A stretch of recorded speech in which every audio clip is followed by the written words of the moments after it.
और मुझे लगता है जब तक आप अंदर से ईमानदार होते हैं ना, आपको डर नहीं लगता। मुझे नहीं लगता। बिल्कुल बिल्कुल ठीक है। मुझे ऐसा लगता है कि मेरा काम सिर्फ ईश्वर को प्रसन्न रखना है, लोगों को नहीं। वाह, मैं अच्छी बात बांटने आई हूँ, मैं किसी को इम्प्रेस करने नहीं।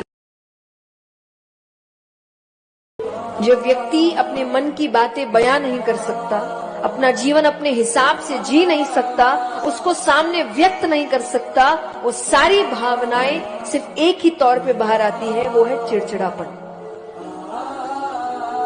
तो कोई व्यक्ति अगर बहुत चिड़चिड़ करता है ना, तो एक बार बैठाकर उससे पूछो कि क्या रह गया जीवन में।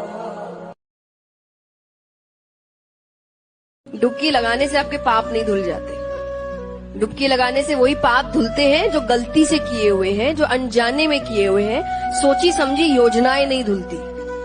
जो आप सोच समझ के तकलीफ पहुंचा रहे किसी को, वो पाप गंगा मैया भी नहीं धोली। वो आपको उसका कर्म की सजा तो आपको मिलेगी ही मिलेगी।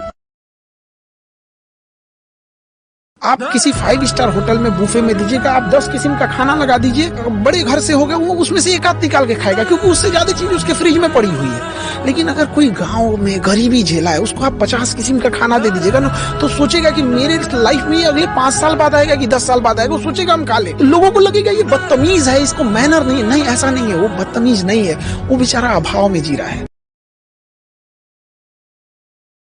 किसी भी लड़ाई में आपका लास्ट वर्ड होना जरूरी नहीं होता है। चुप हो जाओ।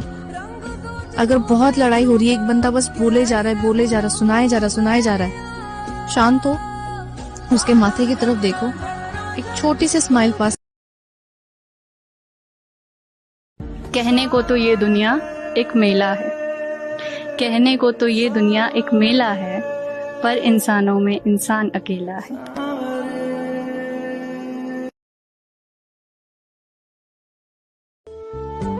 कितनी अजीब बात है ना कि शब्दों को कोई छू नहीं सकता, लेकिन शब्द सबको छू जाते हैं।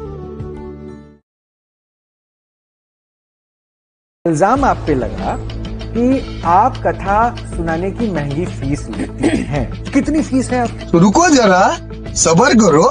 मुझे दुख इस बात का है कि आज से 10 साल पहले हमने 1-2 माताओं का अस्पताल खोला, जिसका आज का महीने का खर्चा 30 से 35 लाख है।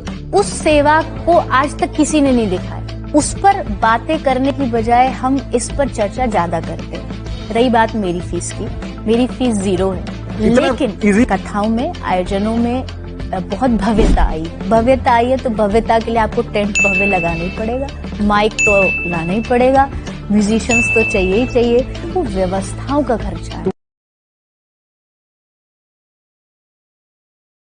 5 मिनट से ज्यादा सीरियस मत रहा करो, क्योंकि आप दुनिया में हो, किसी आईसीयू में नहीं।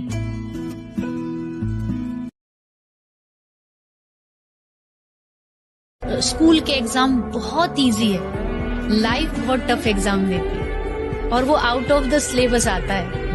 ये पता है कि मैथ्स में तो मैथ्स ही आएगा, पर लाइफ में तो कुछ भी आ सकता है। बस्ते का बोझ उतना भारी नहीं होता जितना आगे जिम्मेदारियों का बोझ भारी होता है।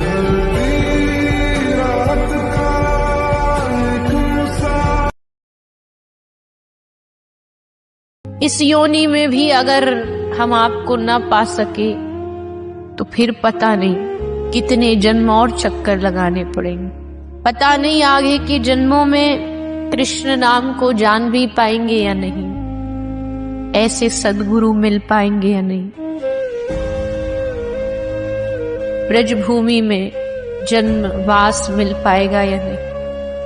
ये सब जानते हुए भी मेरा मन आपके चरणों में तभी लगेगा जब कृपा करेंगे, क्योंकि महापुरुष कहते हैं भक्ति कृपा की वस्तु है। भक्ति कृपा से मिलती है, गुरु कृपा से मिलती है, संतों की कृपा से मिलती है।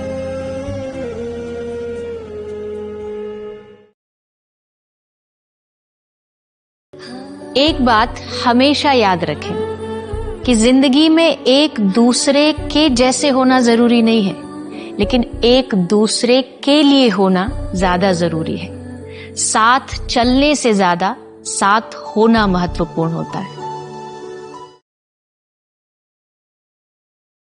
और वो कहते हैं ना कि कोई समझे तो उसे समझाया जाए। लोग हाल पूछते जरूर हैं, जानना कोई नहीं चाहता।